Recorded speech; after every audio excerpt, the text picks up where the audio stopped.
আল্লাহ ছাড়া মাবুদ নাই, রসুল ছাড়া নেতা নাই, ইসলাম ছাড়া নেই তো কোনো দিন। সেই দিনে আজ হরে শামিল কুল্লু মুসলিম, রসুল ছাড়া নেতা নাই, ইসলাম ছাড়া নেই কোনো দিন। সেই দিনে আজ হরে শামিল কুল্লু মুসলিমিন। ঠিক কিনা? আমি আপনাদের সকলকে উদাত্ত আহ্বান জানাচ্ছি, আমাদের এখন একটি দাওয়াত, একটি বক্তব্য, একটি স্লোগান, একটি পরামর্শ, আমাদের সকলকে ইসলামের পতাকার তলে আসতে হবে। সমস্ত দ্বিধা দ্বন্দ্ব মত পার্থক্য ভুলে গিয়ে আমাদের সকলকে একই প্ল্যাটফর্মে যদি না আসি, তাহলে আমরা যদি ভিন্ন ভিন্ন থাকি, শয়তান আমাদেরকে পথভ্রষ্ট করার চেষ্টা করবে। আর যারা আমাদেরকে কোণঠাসা করে রাখার চেষ্টা করেছিল, এখনো তাদের ভিতর থেকে বিভিন্ন পাড়া মহল্লায় বিভিন্ন জায়গায় ওত পেতে থাকা ষড়যন্ত্রকারীরা যদি থেকে থাকে, তাদের জন্য আরেকটা সঙ্গীত আছে। বলবো কি? পালা রে পালা, জলদি পালা, নইলে তোদের গলে ঝুলবে তালা। কথা বলেন না কেন? এখনো ইসলামের বিরুদ্ধে চক্রান্তকারী, কোরআনের বিরুদ্ধে চক্রান্তকারী, আলেম ওলামাদের বিরুদ্ধে চক্রান্তকারী, এই চক্রান্তকারীরা এখনো সময় আছে। পালাও, পালাবার জন্য রাস্তা খোলা আছে, এরপর কিন্তু আর পালানোর মতো রাস্তা পাবে না। পালা রে পালা, জলদি পালা, নইলে তোদের গলে ঝুলবে তালা। পালা রে পালা, জলদি পালা, নইলে তোদের গলে ঝুলবে তালা। হক আসছে, বাতিল তো কাঁপছে। বাতিল কাঁপছে না? হক আংশিক হলে এসে গেছে, বাতিলরা কাঁপছে। বাতিল এমন কাঁপছে, বাবা আমারে মাফ করে দাও, বাবা আমার জীবনটা বাঁচিয়ে দাও, বাবা আমি কিছু করি নাই, কিছু করো নাই। টাকা বাংলাদেশে রাখার জায়গা নাই। বাংলাদেশ 10 বার বিক্রি করার মতো বিক্রি করে দেওয়া হয়েছে।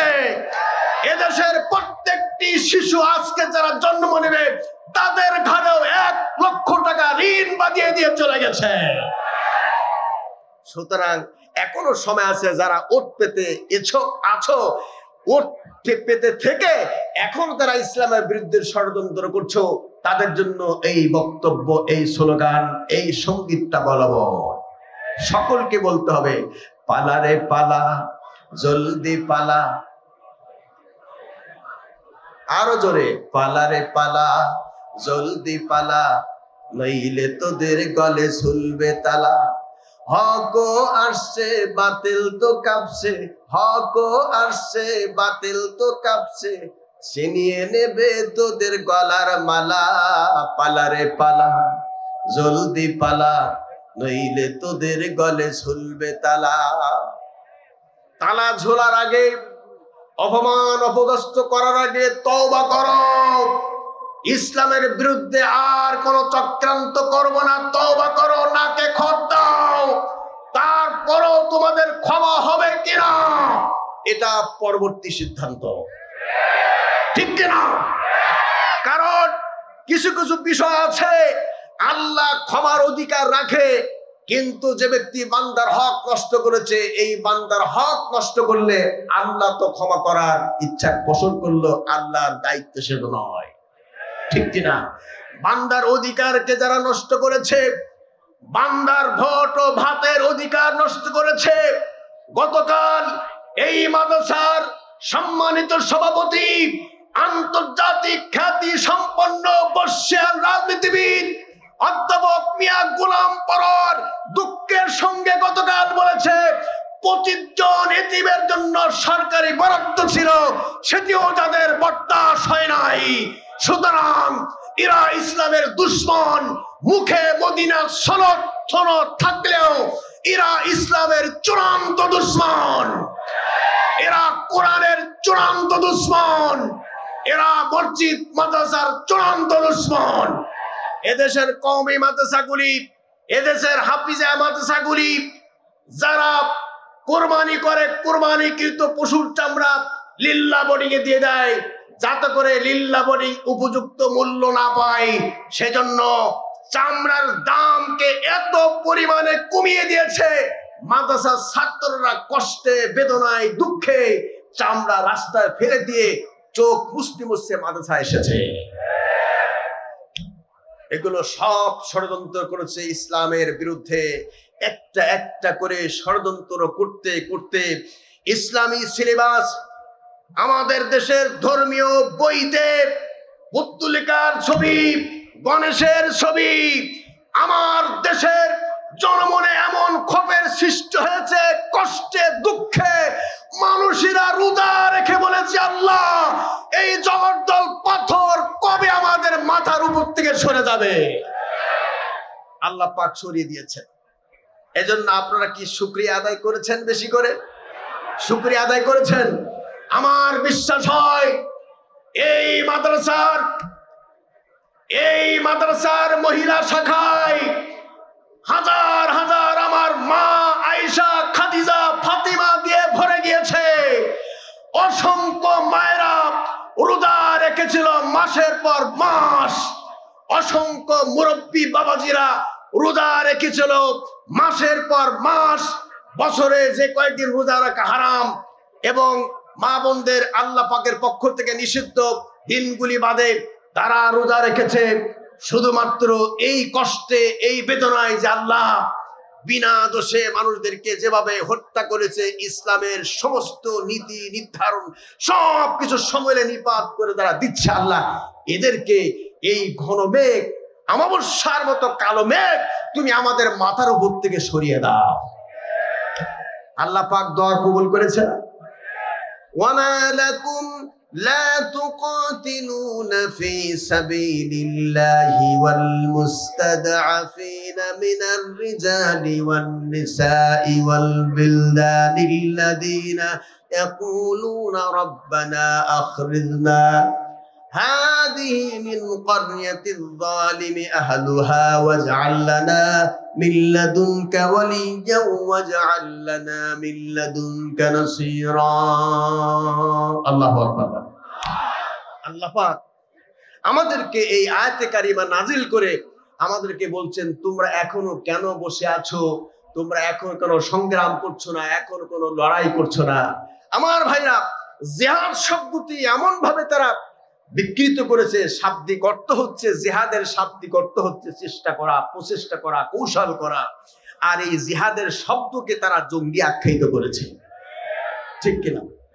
জঙ্গি আখ্যায়িত করে আমাদেরকে কোণঠাসা করে রেখেছে।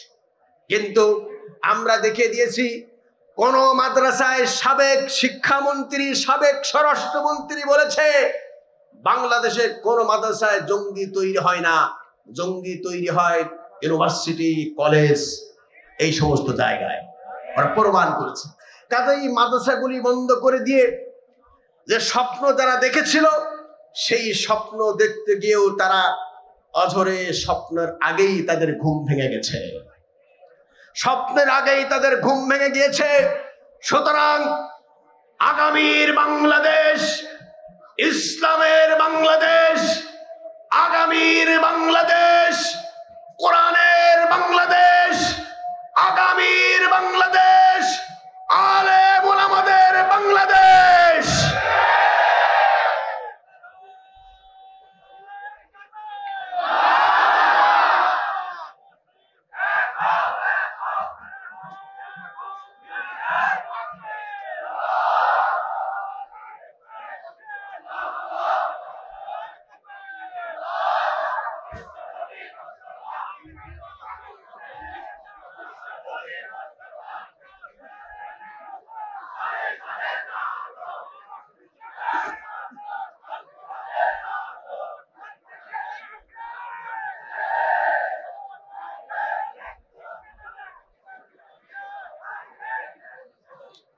শোনেন, সারা জীবন আমরা কোরআন শরীফ ঘরে ঘরে জ্বালালাম। দেশ স্বাধীন হয়েছে কয় বছর? কত বছর? 53 বছর দেশ স্বাধীন হয়েছে। 53 বছর ধরে আমরা কোরআন ঘরে ঘরে জ্বালালাম। এই যে আমাদের শিরোমণি বাজার বাইতুল আমান কেন্দ্রীয় মসজিদ, এই মসজিদের 3 তলার উপরে দেখবেন ট্যাঙ্কি আছে। হঠাৎ করে কিছু মুসাল্লি উজু করতে এসেছে, উজু করতে এসে এই পানির ট্যাপ দিয়ে উজু করার সময় পানির ট্যাপের সঙ্গে ময়লা পড়ছে। সভাপতি সাহেবকে ইনফরমা দেওয়া হলো। সভাপতি সাহেব বললেন, এখানে তো আসলে ময়লা প্রচুর পরিমাণে পড়ছে। পানির লাইন মিস্ত্রিকে ডেকে নিয়ে আসা হলো। ডেকে নিয়ে এসে সমস্ত পাইপ লাইনগুলি খুলে আলাদা করে 3 দিন ধরে চেষ্টা চালানো হলো। চেষ্টা করার পরে আবার নতুন করে পাইপ এবং ট্যাপগুলি লাগিয়ে বলা হলো এখন মোটর চালিয়ে দেওয়া হোক। মোটর চালিয়ে দেওয়া হয়েছে, ট্যাঙ্কি ভর্তি হয়ে গিয়েছে, পানি ছেড়ে দিয়েছে আগের মতো ময়লা। এখন এই জামানায় এই যুগে সব থেকে অবহেলিত হলো মসজিদের ইমাম সাহেবরা, ঠিক কিনা? ইমাম সাহেবরা সব থেকে অবহেলিত। ইমাম সাহেব 3 দিন ধরে যখন সভাপতি সাহেব এই সমস্যার সমাধান করতে পারলেন না, ইমাম সাহেব নেমে এসে বললেন যে সভাপতি সাহেব আমি একখানা কথা বলবো। হ্যাঁ বলেন। সভাপতি সাহেব আপনি 3 দিন ধরে অনেক চেষ্টা করলেন, আপনি বন্ধ করতে পারলেন না। একটা মেডিসিন ব্যবহার করলে সব বন্ধ হয়ে যাবে। ভাই সেটা কি? ভাই সেটা হলো আপনি 1000 বার এই পাইপ যদি খুলে ধুয়ে ময়লাকে পরিষ্কার করে আপনি আবার নতুন পাইপ লাগাই দেন, যতক্ষণ আপনার উপরে ট্যাঙ্কি আছে ট্যাঙ্কির ময়লা পরিষ্কার না করবেন ততক্ষণ ট্যাপের ময়লা বন্ধ হবে না। তার মানে হলো আমরা 53 বছর ধরে ঘরে ঘরে আল্লাহর কোরআনের আলো জ্বালিয়েছি। জ্বালতে গিয়ে আমরা কোরআন প্রায় নিভাবার একেবারে শেষ প্রান্তে বা দ্বার প্রান্তে পৌঁছে গেছে। আর ঘরে ঘরে আল্লাহর কোরআনের আলো জ্বালাবার সময় নাই। কোরআন এখন মানুষের হাতে হাতে মোবাইলে। সুতরাং জাতীয় সংসদে কোরআনের আলো জ্বললে পরেই মানুষ শান্তি পাবে। জাতীয় সংসদে থামেন, আগামী যে জাতীয় সংসদ হবে বাংলাদেশে ভোট তো হবে নাকি? কি কন? এই স্লোগান একটু থামেন বাবা। বাংলাদেশে নির্বাচন তো হবেই নাকি? গতকাল আমাদের ধর্ম উপদেষ্টা অত্যন্ত ক্লিন ভাষায়, পরিচ্ছন্ন ভাষা তিনি বলে গিয়েছেন গত 16 বছর ধরে এই দেশের মানুষ ভোট দিতে পারে না। এই কথা বলেন না কেন? এটা আমার কথা নয়, ধর্ম উপদেষ্টা সরকারি মানুষ বলে গেছে। তিনি বলে গেছে গত 16 বছর ধরে আমার দেশের মানুষ ভোট দিতে পারে নাই। আমরা অন্তর্বর্তীকালীন সরকারে যারা আছি আমরা ভোটের সুষ্ঠু পরিবেশ তৈরি করে দিয়ে নিজ নিজ প্রার্থী, মনোনীত পছন্দনীয় প্রার্থীকে যাতে ভোট দিতে পারে সেই ব্যবস্থা আমরা করে নেমে যাব। তাহলে মনে হচ্ছে যে বাংলাদেশে একটা ভোট হবে নাকি? কথা বলেন না কেন? আরো আওয়াজ করে বলুন, ভোট হবে কিনা? বাংলাদেশে নির্বাচন তো হবেই। যে নির্বাচন হবে বাংলার জমিনে ইসলামের পক্ষের যত নেতা কর্মী, এই নেতা কর্মীদের সঙ্গে যারা মুসলমান নাম লিখিয়েছেন তাদেরকে বলবো ইসলামের সপক্ষে আপনার সমর্থন দিয়ে বাংলার জমিনে ইসলামের পতাকা উড়াবেন। আজকের শিরোমণি ঐতিহ্যবাহী 3 দিন ব্যাপী 65তম তাফসীরুল কোরআন মাহফিল থেকে আমি আবুল বাশার উদাত্ত আহ্বান রাখলাম সকলকে ইসলামী পতাকার তলে এসে আপনার নিজ সমর্থন ব্যক্ত করবেন। বাংলার সংসদ হবে ইসলামের সংসদ। বাংলার সংসদে আফগানিস্তানকে নিয়ে যুগের পর যুগ, বছর পর বছর তাদের জঙ্গি আখ্যায়িত করে দাবিয়ে রেখেছিল। আফগানিস্তানে এখন প্রধানমন্ত্রী থেকে শুরু করে সাধারণ সদস্য পর্যন্ত দাড়ি, টুপি, জুব্বা, পাগড়িওয়ালা। বাংলার জমিনে আগামী সংসদ হবে ইসলামী সমস্ত নেতৃবৃন্দের উপস্থিতিতে বাংলাদেশের সংসদ গঠিত হবে। বাংলাদেশে এমন একটি সংসদ হোক, কারা কারা চান আল্লাহকে দেখা দেন।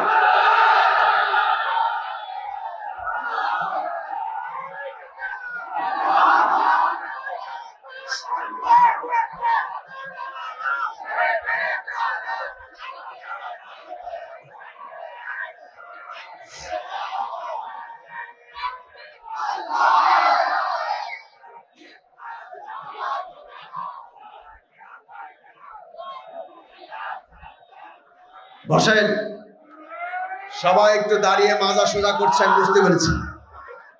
সবাই বসুন, সবাই বসুন, বসুন, দয়া করে সবাই বসুন। আলহামদুলিল্লাহ, আলহামদুলিল্লাহ, সবাই বসুন। আপনাদের সান্ত্বনা দেওয়ার মতো ভাষা আমার নাই, যেহেতু কর্তৃপক্ষ এর থেকে বড় ময়দান আর পায় নাই। এর থেকে বড় ময়দান পাইলেই আপনাদের জন্য সেই ময়দানে নিয়ে যাওয়া হতো। এই এলাকায়, আমাদের এই এলাকায় সব থেকে বড় ময়দান এইটা। এই ময়দান এখন টাপে টাপে ভরে গিয়েছে। যারা ভিতরে ঢোকেন নাই, বাহিরে দাঁড়িয়েছিলেন, এখন দাঁড়িয়ে দাঁড়িয়ে আমির হামজা ভাইয়ের আলোচনা শুনতে হবে। এরপরেও আমরা আমির হামজা সাহেবের আলোচনা শেষ পর্যন্ত শুনবো নাকি? কথা বলেন, আরো জোরে বলুন, ঠিক কিনা? আমি সবাইকে বসার জন্য উদাত্ত আহ্বান করছি, বসুন। মাজা তো সোজা হয়েছে, দেখেছেন। শোনেন, এ যাবৎ দেশ স্বাধীন হওয়ার পর থেকে শিরোমণি ময়দানে এত লোকের আঞ্জাম কেউ ঘটাতে পারে নাই। এর থেকে প্রমাণিত হচ্ছে অধ্যাপক মিয়া গোলাম পরোয়ারের জনপ্রিয়তা। এর থেকে প্রমাণিত হচ্ছে অধ্যাপক মিয়া গোলাম পরোয়ার এই এলাকার মানুষের হৃদয়ের স্পন্দন। এর থেকে প্রমাণিত হচ্ছে বাংলাদেশে অচিরেই ইসলামী রাজ কায়েম হয়ে যাবে। কোন বাতিল ঠেকাতে পারবে না। যদি কোন বাতিল ইসলামের এই কোন জাগরণকে জলিজন্ত দিতে চায়, বাংলার সাড়ে 14 কোটি তৌহিদি জনতা শহীদ তিতুমীরের লাশকে ঘাড়ে নিয়ে ওদের পিঠে কবর রচনা করবে বাংলার জমিনে।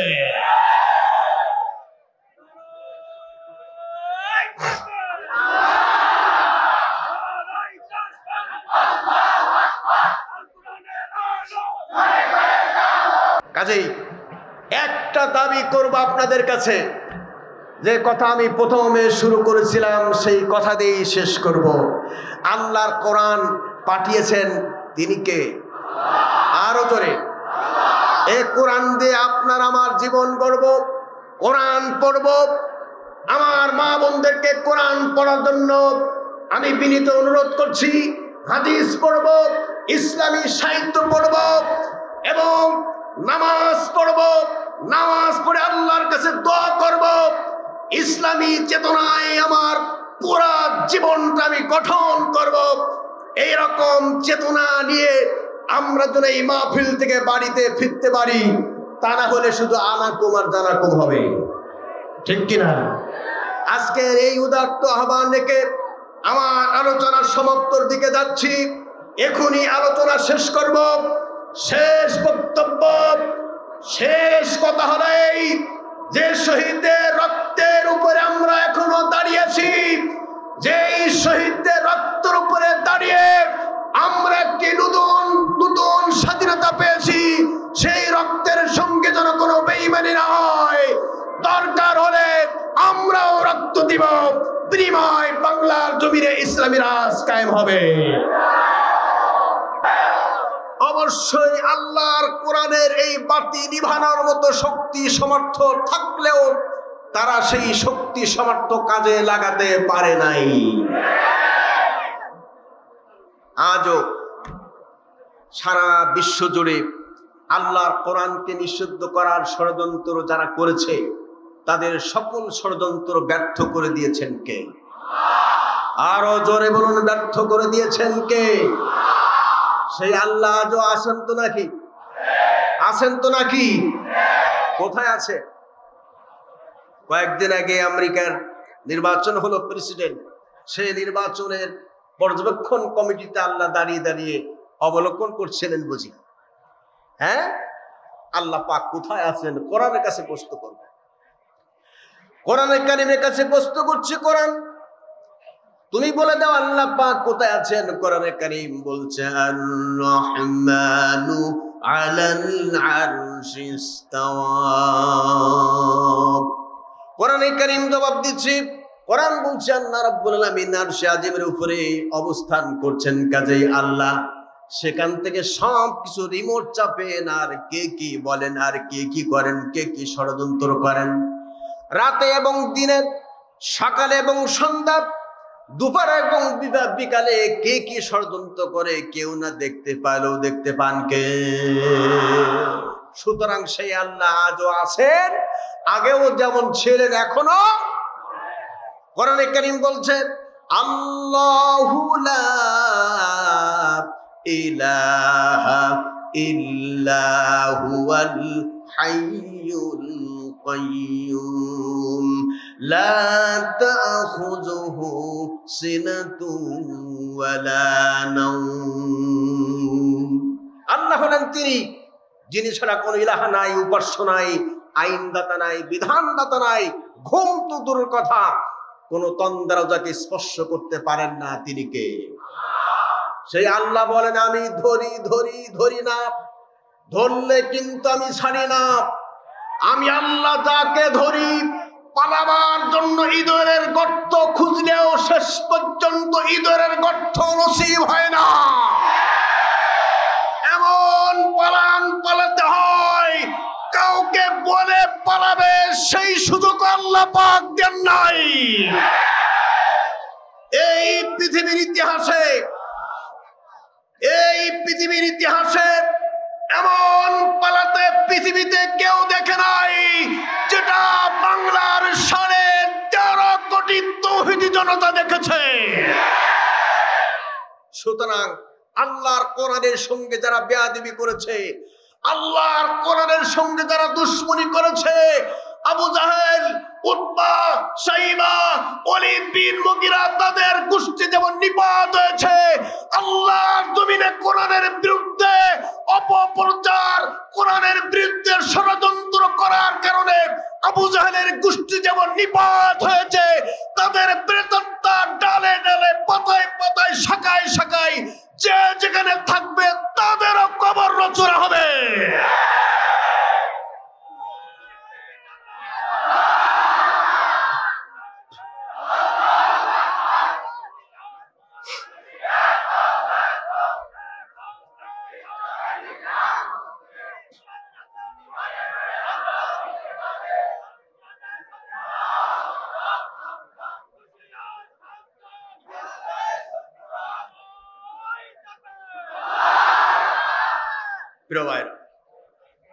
কোরআনে কারীম আজ থেকে 1500 বছর আগে যখন নাজিল হয়েছে, কাফেররা এই কোরআন নিষিদ্ধ করার জন্য যে বোর্ড গঠন করেছিল, আল্লাহর নবীর, আল্লাহর পক্ষ থেকে আনিত দ্বীনকে নিষিদ্ধ করার জন্য যে পর্যায়ে, যে প্রক্রিয়ায় ষড়যন্ত্র করেছিল, বর্তমান পৃথিবীতে একই পন্থা অবলম্বন করেছিল তারা, তাদের সমস্ত কৌশলকে আল্লাহ পাক ব্যর্থ করে দিয়েছেন। আমার ভাইরা, বিশ্বনবী জনাবে মুহাম্মদ রাসূলুল্লাহ সাল্লাল্লাহু আলাইহি ওয়াসাল্লাম কোরআনের দাওয়াত দিলেন। আর এই দাওয়াত দেওয়ার আগে বিশ্বনবীর জন্য কোনো শত্রু ছিল না। যেদিন তিনি বললেন লা ইলাহা ইল্লাল্লাহু মুহাম্মাদুর রাসূলুল্লাহ, এইটুকু কথা বলার কারণে নিজের আপন জন, চাচা, আত্মীয় স্বজন সবাই নবীর সঙ্গে দুশমনি শুরু করলো। আমার ভাইরা, আমাদের অপরাধ হয়েছে কি? অপরাধ হলো এই, যে আমরা কেন আল্লাহর জমিনে দিন কায়েমের জন্য, ইসলামকে ক্ষমতায় পৌঁছে দেওয়ার জন্য আমরা কেন চেষ্টা করি? এবার আমি আপনাদের কাছে প্রশ্ন করি, নামাজ পড়া কি? আরো জোরে। রোজা রাখা, পর্দা করা, যাকাত দেওয়া, হজ করা, আল্লাহর জমিনে দিন কায়েম করা সুন্নাত না নফল? ফরজ। বাংলাদেশের যত জায়গায় গিয়েছি প্রত্যেকটি জায়গায় যাওয়ার আগে, স্টেজে ওঠার আগে বলেছে, হুজুর দয়া করে একটু আমলের ওয়াজ করেন। আমার ভাইরা, এখন আমি আপনাদেরকে বোঝাবার চেষ্টা করছি আমল কি আর ঈমান কি। আল্লাহ তাআলা কোরআনে কারিমে আগে বলেছেন ঈমানের কথা, পরে বলেছেন আমলের কথা। আল্লাহ পাক বলেন, ইন্নাল্লাযীনা আমানু ওয়া আমিলুস সালিহাতি সানুদখিলুহুম জান্নাতিন তাজরি মিন তাহতিহাল আনহার। আল্লাহ পাক আগে বলেছেন ঈমানের কথা। যারা ঈমান এনেছে আমার উপরে, ঈমান আনার পরে যারা নেক আমল করেছে, আমি তাদের জন্য জান্নাতের সুশীতল একটি স্থান তাদের জন্য আমি আল্লাহ পাক অবধারিত করে রেখে দিয়েছি। আল্লাহ পাক আরো বলছেন, ওয়াল আসরি ইন্নাল ইনসানা লাফি খুসর ইল্লাল্লাযীনা আমানু ওয়া আমিলুস সালিহাতি ওয়া তাওয়াসাউ বিল হাক্কি ওয়া তাওয়াসাউ বিস সাবর। ওয়াল আসর, সময়ের কসম, কালের কসম, ইতিহাসের কসম, যুগের কসম। ইন্নাল ইনসানা লাফি খুসর, বেশক অবশ্যই প্রত্যেকটি মানুষ ক্ষতির মধ্যে আছে। ইল্লাযীনা আমানু, নিশ্চয় যারা ঈমান এনেছে তারা ক্ষতির মধ্যে নাই। ওয়া আমিলুস সালিহাত, ঈমান আনার পরে যারা নেক আমল করেছে তারা ক্ষতির মধ্যে নাই।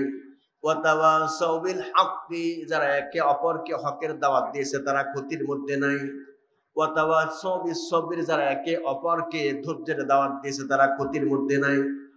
তাহলে সূরা আসরের মধ্যে আল্লাহ পাক আগে বলেছেন ঈমানের কথা, পরে বলেছেন আমলের কথা। আমাদের পাশে ভৈরব নদী, এই ভৈরব নদীতে যদি একজন মানুষ চিন্তা করে এত চিনির দাম, আমি এক নৌকা ভর্তি করে চিনি পাঠাবো সদরঘাটে ঢাকায়, চিনি ভর্তি করে নৌকা ছেড়ে দিল। এখন নৌকার তলায় যদি বড় একটা ছিদ্র থাকে, আর যদি সন্ধ্যায় নৌকা ছেড়ে দেয়, চিনি ভর্তি করা নৌকার একটি তলায় বড় ছিদ্র আছে, আগামীকাল সকাল হতে হতে সদরঘাটে তো নৌকা পৌঁছাবে। কেন কেন পৌঁছাবে না? নৌকার তলায় ছিদ্র আছে সেই জন্য পৌঁছাবে না। প্রিয় মুসলমান ভাইয়েরা, এই নৌকার তলায় ছিদ্র থাকার কারণে যেমন সদরঘাটের নৌকা কখনো পৌঁছাবে না, মাঝপথে সলিল সমাধি হবে, অনুরূপ ভাবে মাথায় টুপি আছে, দাড়ি আছে, জুব্বা আছে, সব আছে, আমল আছে, কিন্তু ঈমান না থাকার কারণে, ঈমান নামক তরিতে কারো যদি ফাটল থাকে, হিমালয় পাহাড় পরিমাণ কেউ যদি ইবাদত করে তার নসিবে জান্নাত হবে না। আগে ঈমান, কথা বলুন, আগে ঈমান পরে আমল, আগে ঈমান পরে আমল। তাহলে নামাজ যেমন ফরজ, রোজা যেমন ফরজ, যাকাত যেমন ফরজ, হজ যেমন ফরজ, আল্লাহর জমিনে আল্লাহর দ্বীন কায়েম করা, ইসলামী রাজ কায়েম করা নামাজের মতো, রোজার মতো করে আল্লাহ পাক ফরজ করে দিয়েছে। আমাদেরকে 16টি বছর, দীর্ঘ 16টি বছর আমাদেরকে জঙ্গি তুকমা লাগিয়ে আমাদেরকে দবায়ে রাখার চেষ্টা করা হয়েছিল। আমাদেরকে শুধুমাত্র একটি তুকমা লাগিয়ে সারা বিশ্বের কাছে আমাদেরকে কোণঠাসা করে রাখা হয়েছিল। আমরা বলেছিলাম জমিনদার, আসমানদার, সৃষ্টিদার, আইন চলবে তার, একথা বলতে গিয়ে ফাঁসির কাষ্ঠে ঝুলাতে ঝুলাতে দাদা 11টি প্রাণ তারা রক্তে রঞ্জিত করে ঝুলে দিল ফাঁসিতে। আমার ভাই শহীদ হয়েছে, আমার ভাই সাব্বির শহীদ হয়েছে, আমার ভাই মুজাহিদ শহীদ হয়েছে, আমার ভাই রক্ত রঞ্জিত হয়েছে শুধুমাত্র আল্লাহর জমিনে দ্বীন কায়েম করার এই কথা বলতে গিয়ে যারা শহীদ হয়েছে তারা বর্তমান আমরা ১,৫০০ টাকা, ২,০০০ টাকা, ২,৫০০ টাকা দামের ইলিশ কিনে না খাইতে পারলেও আমার শহীদ ভাইরা কবর জগতে হাজার কেন লক্ষ টাকা দামের ইলিশ জান্নাত থেকে আল্লাহ তাদের আমদানি করছে।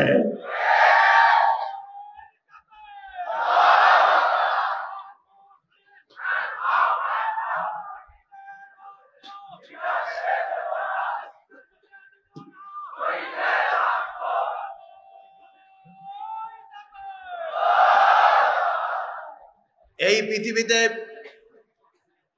পৃথিবীতে সব থেকে বড় কাল হয়েছিল আবু জাহেল দেখেছিল মুহাম্মাদের জনপ্রিয়তা এত বেশি, সিদ্ধান্ত গৃহীত হলো মুহাম্মাদকে কারাঘরে বন্দী করে রাখা হোক। লোকেরা বলল মুহাম্মাদের যে চেহারা, মুহাম্মাদের জবানে সুমিষ্ট কোরআনে কারিমের তেলাওয়াত শুনে কারাঘরে সবাই তো মুসলমান হয়ে যাবে। সিদ্ধান্ত পাল্টে দেওয়া হলো। এরপর বলা হলো মুহাম্মাদকে বিদেশে বের করে দেওয়া হোক। সেখানেও বলা হলো বিদেশে গেলেও তো মুহাম্মাদের যে সুন্দর চেহারা, মুহাম্মাদের যে বলার বাচন ভঙ্গি, মুহাম্মাদের কণ্ঠে যে সুমধুর তেলাওয়াত, এই তেলাওয়াতে মুগ্ধ হয়ে লোকেরা দলে দলে ইসলাম গ্রহণ করে আবার আমাদের উপরে আক্রমণ করবে। সর্বশেষ সিদ্ধান্ত হলো তাহলে মুহাম্মাদকে দুনিয়া থেকে বিদায় করে দেওয়া হোক। এই সিদ্ধান্ত গৃহীত হওয়ার পরেও মুহাম্মাদকে তারা বিদায় করতে পারে নাই বটে, কিন্তু আবু জাহেলের গোষ্ঠীরা দেখেছে এই জমিনে সব থেকে জনপ্রিয়তা কোন কোন ব্যক্তি, সেই সমস্ত ব্যক্তিদেরকে তুকমা লাগিয়ে 1 লক্ষ নারী ধর্ষণ করেছে 9 মাসে। এই মিথ্যা তুকমা লাগিয়ে সারা পৃথিবীর কোটি কোটি মানুষের হৃদয়ের স্পন্দন আল্লামা দিলওয়ার হোসেন সাঈদী সাহেবকে 1 লক্ষ নারী ধর্ষণের তুকমা লাগিয়ে আমরণ কারাবন্দী করেও তারা ক্ষান্ত হয় নাই। শেষ পর্যন্ত ইনজেকশন পুশ করে দুনিয়া থেকে তারা শহীদ করে দেওয়া হয়েছে।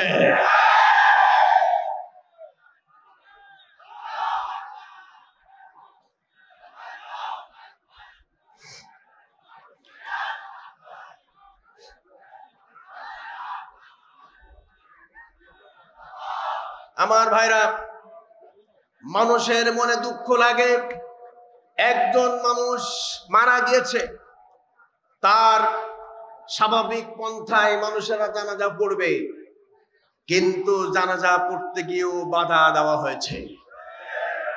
আমার এই ঐতিহ্যবাহী খুলনা খানজাহানের পদধূলিতে ধন্য, আলেম ওলামার পদধূলিতে ধন্য এই খুলনা সিদ্দিকিয়া মাদ্রাসায় আল্লামা সাঈদীর কবরের জন্য জায়গা বরাদ্দ ছিল।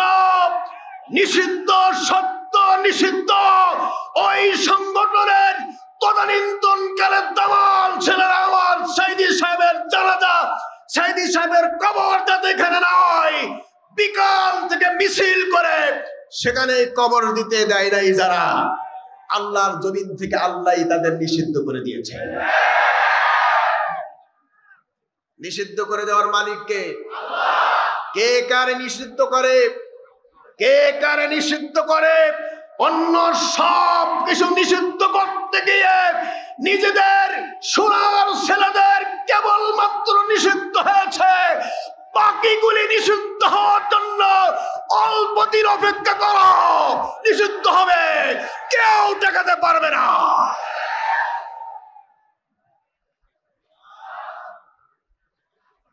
প্রিয় ভাইরা,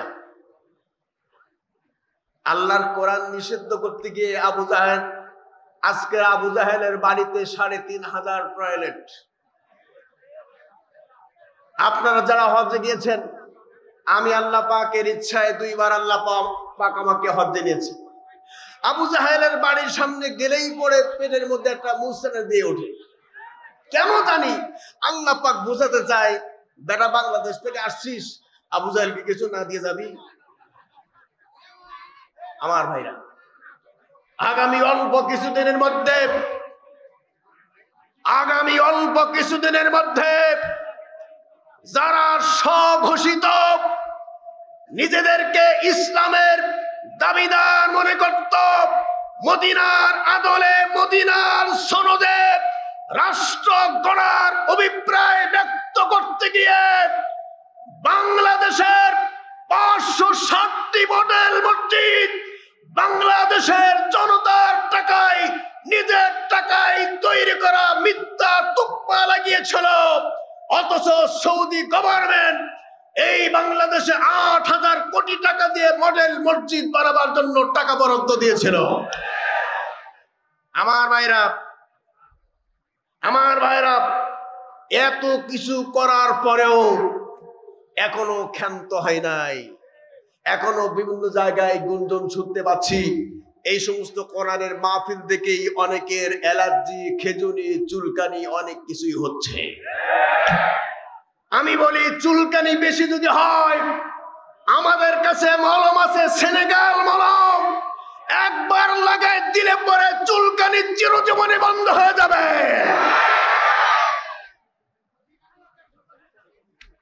মুসলমানদের গণজোয়ার দেখে, কোরআনের গণজোয়ার দেখে, ইসলামের গণজোয়ার দেখে যাদের বরদাস্ত হয় না, শাহ ওলিউল্লাহ দেহনবী এই বাংলার জমিনে ইসলামের বীজ যারা বপন করেছে, শাহ মাকদুম, শরিয়াতুল্লাহ, তুতুমির, খানজাহান আলী, আল্লাহর ওলির পদধূলিতে ধন্য বাংলার জমিনে আল্লাহর কোরআন তথা ইসলাম এক বিন্দু পরিমাণ ক্ষতি করার ক্ষমতা তাদের নাই।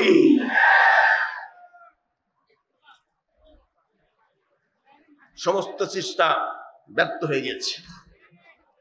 আমার ভাইরা, আল্লাহ রাব্বুল আলামিন বিশ্বনবী জনাবে মুহাম্মদ রাসূলুল্লাহ সাল্লাল্লাহু আলাইহি সাল্লামের মাধ্যমে এই কোরআনকে তামাম পৃথিবীর মানুষের মাঝে নিয়ামতের জন্য আল্লাহ পাক দিয়েছেন। আর আল্লাহ পাক বলেন, এই কোরআন হেফাজত আমি আল্লাহ পাক করব, ইসলামে হেফাজত আমি করব। একটু জিকির করি, লা ইলাহা। কি হলো কেন?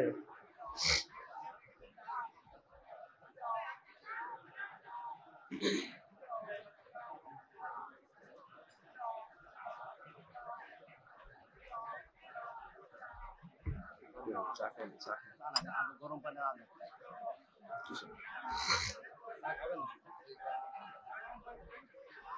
লা ইলাহা ইল্লাল্লাহু মুহাম্মাদুর রাসূলুল্লাহ সুবহানাল্লাহ।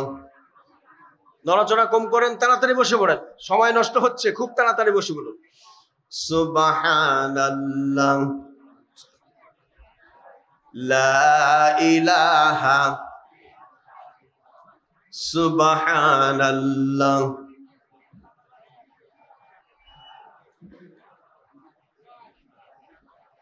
লা ইলাহা ইল্লাল্লাহু মুহাম্মাদুর রাসূলুল্লাহ।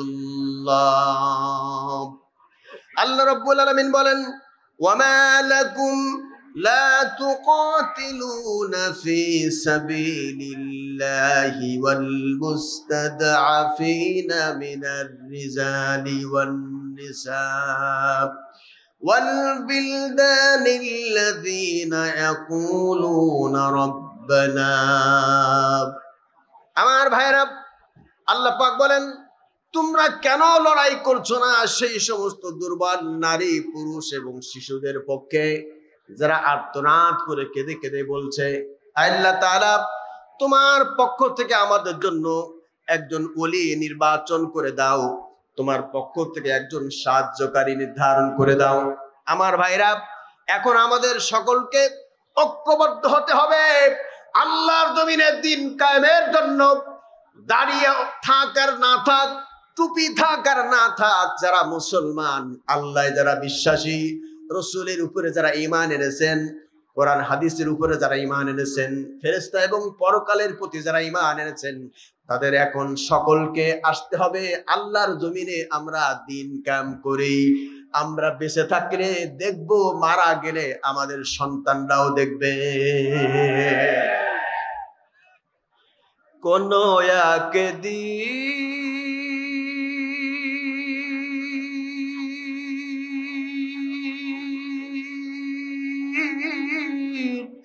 এদেশের আকাশে কালিমার পতাকা দুলবে, সেদিন সবাই খোদারি বিধান পে দুঃখ বেদনা ভুলবে। সেদিন আর রবে না হাহাকার, অন্যায় জুলুম বিচার, থাকবে না কদাচার, দুর্নীতি অবিচার, থাকবে না কদাচার, দুর্নীতি অবিচার, সকলেই শান্তিতে থাকবে। সেদিন সবাই খোদারি বিধান পে দুঃখ বেদনা ভুলবে। একাকিনী রমণী নির্জন পথে যাবে, কোন জন কটু কথা কবে না। ঠিক কিনা? একাকিনী রমণী নির্জন পথে যাবে, কোন জন কটু কথা কবে না। কোন জন পথে ঘাটে সম্পদের মোহে, খুনার রাহা জানি হবে না। সেই দিন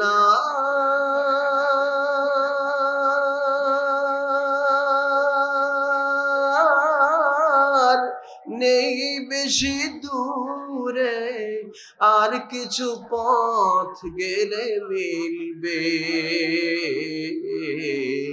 সেদিন সবাই খোদারি বিধান পে দুঃখ বেদনা ভুলবে।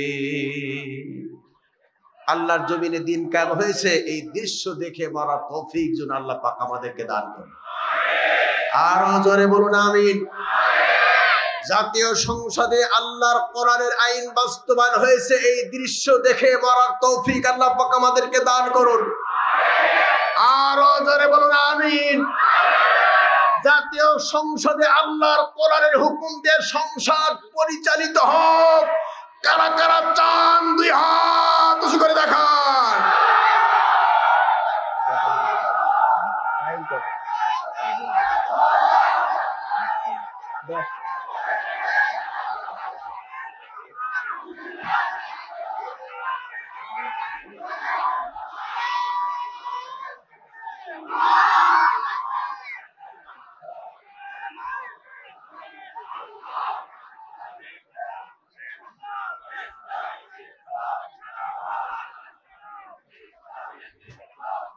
মাশাআল্লাহ, গোটা বাংলার জমিনে টেকনাফ থেকে তেতুলিয়া পর্যন্ত ইসলামের সপক্ষে যে গণজোয়ার সৃষ্টি হয়েছে, এই গণজোয়ারকে থামানোর জন্য একটি কুচক্রী মহল বিভিন্নভাবে ষড়যন্ত্র করছে। আমরা তাদের সঙ্গে কোন রকম তর্ক বিতর্ক না করে, যদিও তর্ক করি, যুক্তি সহকারে তর্ক করে তাদেরকে আমরা কালিমার দাওয়াত দেব, ইসলামের দাওয়াত দিব। যদি ইসলামের পক্ষে গণজোয়ার সৃষ্টি হয়, ইসলাম যদি ক্ষমতায় যায়, তাহলে যে লোকগুলি অপমানে অপদস্থ হয়েছিল, তারা যদি ইসলাম বুঝতো, কোরআন বুঝতো, তাদের অপমানটা এমন হয়েছে, এত সুন্দর ফার্স্ট ক্লাস দাড়ি, দেখলে মনে হতো এইমাত্র মনে হয় বেহেশতের থেকে পালিয়ে এসেছে। কিন্তু বাঁচবার জন্য দাড়িটা সুন্দরভাবে ক্লিন এন্ড শেভ হয়ে দুইজনে চলে যাচ্ছিল। সঙ্গে একজন বন্ধু বললেন, আমি তো ধরা খেয়েছি বন্ধু, তুমি বাঁচবে কি করে? এই যে আমার সঙ্গে দরবেশ বাবা।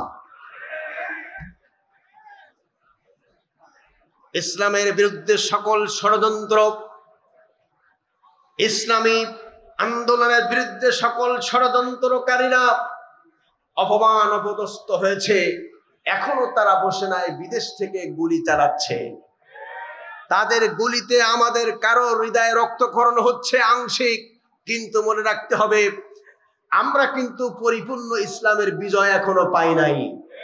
বিজয় যদি পেতে হয় আমাদের সকলকে ঐক্যবদ্ধ ভূমিকা পালন করে ইসলামী আন্দোলনের পতাকার তলে এসে একই প্ল্যাটফর্মে এসে আমাদের সকলকে একই ভাষা, একই বক্তব্য, একই স্লোগান, আল্লাহর জমিনে দিন কায়েম হোক, আল্লাহ আমাদের রব, রাসূল আমার নেতা, ইসলাম আমার কনস্টিটিউশন, ইসলাম আমার জীবন ব্যবস্থা, কোরআন আমার কনস্টিটিউশন। এই চারটা জিনিস যদি আমরা মানতে পারি আল্লাহর জমিনে দিন কায়েম হওয়া সম্ভব। এবার উচ্চ আওয়াজ করে বলুন তো আমাদের রব কে? আরো উচ্চ আওয়াজ করে বলুন আমাদের রব কে? আমাদের নেতাকে। নেতা তো বছরে বছরে একজন জন্ম নেয়। নেতা কে এটা বলে দিয়েছেন আল্লাহ। কে বলে দিয়েছেন? কোরআনে কারীম প্রমাণ করছে ইয়াসিন ওয়াল কুরআনিল হাকীম। ইয়াসিন মানে হলো হে নেতা, হে লিডার। আল্লাহ পাক সমস্ত বিশ্ববাসীকে জানিয়ে দিচ্ছেন আমি যাকে নেতা বলে ঘোষণা করেছি তোমাদের কি মানতে কোনো অসুবিধা আছে? তাহলে আমরা কোরআন থেকে জানতে পারলাম আমাদের রব।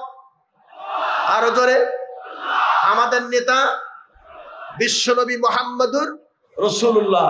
এবার আমাদের কনস্টিটিউশন, আমাদের সংবিধান কি?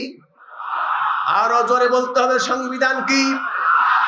কোরআন ছাড়া অন্য কোন মানুষের তৈরি করা মতবাদ দিয়ে আমরা আমাদের জীবন, আমাদের সংসার, আমাদের সমাজ, আমাদের রাষ্ট্র গঠন করতে পারি না। আমরা বুকের তাজা রক্ত দিয়ে হলেও আল্লাহর জমিনে আল্লাহর কোরআনের সংবিধান মেনে আমরা জীবন যাপন করতে চাই। 3 নম্বরে আমাদের জীবন ব্যবস্থা হলো ইসলাম।